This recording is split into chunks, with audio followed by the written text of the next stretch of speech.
नमस्कार, स्वागत है आपका एक और जानकारीपूर्ण वीडियो में, जहां आज हम एक बहुत ही महत्वपूर्ण विषय पर चर्चा करेंगे, राज्य और सरकार के बीच अंतर। ये दोनों शब्द अक्सर एक साथ सुने जाते हैं, लेकिन क्या आप जानते हैं कि इन दोनों में बुनियादी अंतर है? चलिए इसे आसान भाषा में समझते हैं। इंट्रोडक्शन, परिचय। राज्य और सरकार दो जुड़े हुए लेकिन अलग अलग अवधारणाएं हैं। राज्य एक स्थायी राजनीतिक इकाई है जो संप्रभुता रखती है। सरकार एक अस्थायी निकाय है जो राज्य के कार्यों को संचालित करती है। राज्य हमेशा बना रहता है, जबकि सरकार समय समय पर बदलती रहती है। तो चलिए अब इन दोनों के बीच प्रमुख अंतर को विस्तार से समझते हैं। 1. मीनिंग, अर्थ। राज्य एक राजनीतिक संगठन है जिसमें संप्रभुता होती है और यह एक निश्चित क्षेत्र और जनता पर शासन करता है। वहीं सरकार वह तंत्र है जो राज्य के प्रशासन को चलाने का काम करता है। सरल भाषा में कहें तो राज्य मालिक की तरह होता है और सरकार उसके कर्मचारियों की तरह जो प्रशासन चलाते हैं। 2. परमानेंट, स्थायित्व। राज्य एक स्थायी संस्था है जो हमेशा बनी रहती है, भले ही सरकार बदल जाए। सरकार अस्थायी होती है और समय समय पर चुनाव, क्रांति या सुधारों के कारण बदलती रहती है। उदाहरण के लिए, भारत एक राज्य है, लेकिन इसकी सरकार हर 5 साल में बदल सकती है।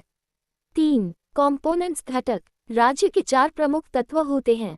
1. जनसंख्या, पॉपुलेशन। 2. क्षेत्र, टेरिटरी। 3. सरकार, गवर्नमेंट। 4. संप्रभुता, सॉवरेंटी। वहीं सरकार के 3 मुख्य अंग होते हैं। 1. विधायिका, लेजिस्लेचर, कानून बनाने का कार्य करती है। 2. कार्यपालिका, एग्जीक्यूटिव, कानून को लागू करने का कार्य करती है। 3. न्यायपालिका, जुडिशरी, कानून की व्याख्या करती है और न्याय दिलाती है। 4. सॉवरेंटी, संप्रभुता। राज्य के पास संपूर्ण संप्रभुता होती है, अर्थात वह अपने सभी मामलों में सर्वोच्च अधिकार रखता है।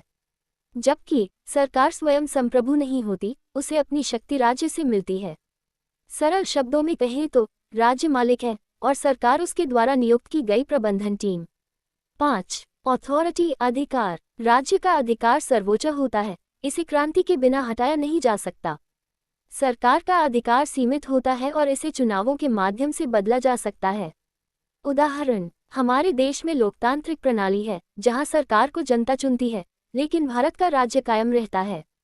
6. मेंबरशिप, सदस्यता। राज्य की सदस्यता अनिवार्य होती है, यानी कोई व्यक्ति अपने देश की नागरिकता से बाहर नहीं हो सकता, कुछ विशेष परिस्थितियों को छोड़कर। सरकार की सदस्यता केवल उन लोगों की होती है जो उसमें कार्य करते हैं, जैसे मंत्री, सांसद आदि। 7. फंक्शंस, कार्य। राज्य का कार्य व्यापक नीतियां बनाना होता है, जिससे देश का विकास और सुरक्षा सुनिश्चित हो। सरकार का कार्य इन नीतियों को लागू करना और प्रशासनिक कार्य करना होता है। उदाहरण, राज्य ये तय करता है कि नागरिकों को शिक्षा मिलनी चाहिए और सरकार इसे लागू करने के लिए स्कूल और नीतियां बनाती है। 8. लॉज, कानून। राज्य मूलभूत कानून और सिद्धांत स्थापित करता है। सरकार इन कानूनों को लागू करने का कार्य करती है।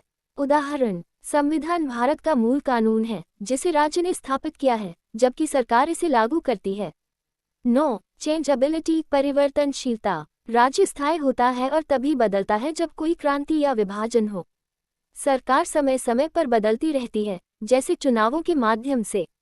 10. डिपेंडेंसी, निर्भरता। राज्य बिना सरकार के भी अस्तित्व में रह सकता है, लेकिन सरकार राज्य के बिना नहीं हो सकती। सरकार अपनी वैधता राज्य से प्राप्त करती है। कंक्लूजन, निष्कर्ष। तो दोस्तों, आपने देखा कि राज्य और सरकार में क्या अंतर है।